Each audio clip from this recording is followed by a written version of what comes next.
Turkey season opens this Saturday in just a few days, and I have not touched my bow for a couple of months. I really need to practice. But also I have switched to new broadheads. I have actually gotten them a few weeks ago, and I've been thinking about this for about 6 months. And of course I waited until the last minute. And now I'm going to sight them in. Obviously, they're going to be flying differently than my old broadheads. The old ones I used were fixed, vented, and these are mechanical broadheads. So I think there's a huge difference. But what I like about these new ones is that you can actually do some things to it so that you're using the same broadhead you would use for hunting, but it doesn't open up. So I'm really excited about it. I heard about them last year in July when I was hunting in the A zone, and this one hunter told me about them. He actually got a buck and he showed me the damage this broadhead did. I mean, it was a big hole. It's really nice. I've been really thinking about them. So I'm going to sight them in, and I don't expect perfect or great shot placement because I haven't practiced for a long time, but I just want to see how they fly. Obviously they're going to fly differently than the other broadheads, and I just want to kind of dial them in to see where they go.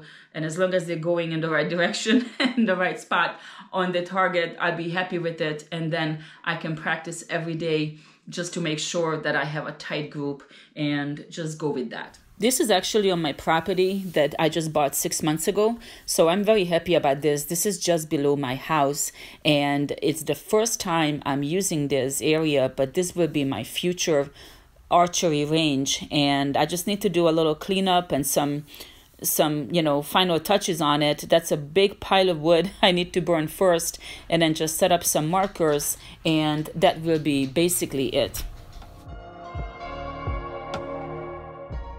So as I mentioned, up until now, I have been using these fixed broadheads, and they are from VP Archery, and I was very happy with them. I like them a lot, but the only thing I don't like, and I think this is true to most broadheads, is that they will fly a little bit differently. So compared to my field tips, they would normally go a little bit to the left, but far enough where you're not going to hit what you're trying to hit. So I always had to sight them in separately once it was hunting season, and then I couldn't really practice because you don't want to practice with your broadheads.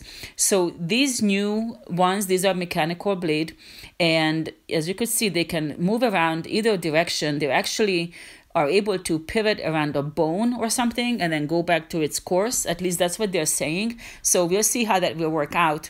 But first, what you need to do is when you get them, they're going to come these separate little packages. I think I got 4 or 5 of them, and each one will come with a little ring that will go around the blades actually, that will open up on impact when you hunt. So you can also put in a screw. So these are the 2 things you need. So just to practice, what you're going to do is you're going to put in the screw so that the blades will not open up, and you can remove that little gummy or plastic ring and put that away, and you practice with it like that. And this way it's not going to dull the blades. They're going to fly a certain way. Then when it's hunting season, then you simply take out the screw and put on the ring, and then you go hunting with that same one that you have been practicing with, and they will be flying the same exact way, because the fact that the blades will open upon impact, it will not change the way they fly. To start with, I'm shooting at 20 yards, and I'm just using 2 arrows. 3 would probably be better, but I just wanted to start with 2. And there you can see it. There are 2 arrows way too far from each other, which is thanks to me not practicing, but also they are going to the right and down. So it's about the 5 o'clock position, but I'm not making any adjustments yet. I wanted to shoot these 2 arrows just one more time just to see if it's me. This is the first time I fired these arrows in about a couple of months, or maybe it's the arrows or maybe it's the bow, just to kind of see. But here we go. They are a little bit closer, but they are at the 5 o'clock location. So that means I need to make some adjustments. But before I do that, I'm also changing out the broadheads on a third arrow because, you know, 3 makes a group. 2, you can't really be too sure, but if you have 3, you might have 2 in the same position and then 1 is a flyer or whatever. And then I'm going to make my adjustments. So my arrows went to the right and they went down. So if they go to the right, this is how I always remember, then that means I need to make the adjustment to the right. The sight needs to go to the right, and if they went down, then the sight needs to go down. And that way, it will bring it up in the middle. And I'm usually just kind of eyeballing it, making just a little bit of an adjustment, knowing that I might have to go back. But this way, it's not the best because I'm just holding it. I don't have anything to put it in. So I just kind of try it just a little, you know, increments at a time. So now that I'm shooting 3 arrows, and that will give me much better insight into what's happening.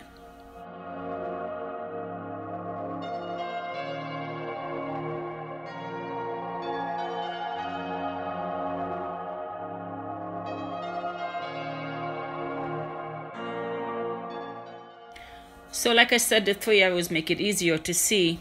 2 of them are much closer to each other, and the third one is sort of a little loner, but the adjustments didn't really do much. They still went to the same spot. So I'm making some more adjustments, this time a little bigger, the same way, making it out to the right and down. And then I'm going to shoot the 3 arrows again at 20 yards and see what happens.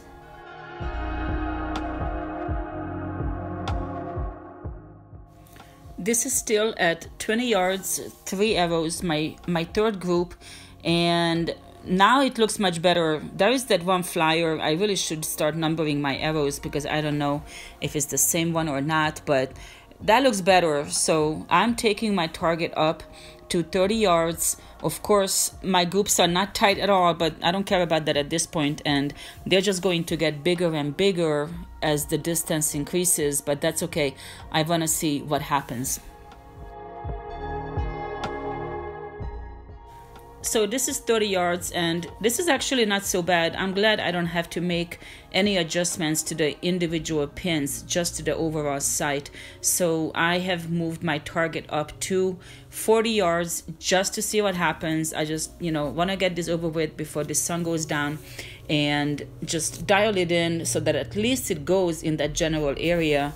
And as you can see, I mean, it's all over the place, but it still hit the target. So I think overall, if I practice more and get my group tightened, the 40 yards will still be in the middle. So overall, I'm very happy with this. And then before I go back home, I just have to drive around the property and go back up.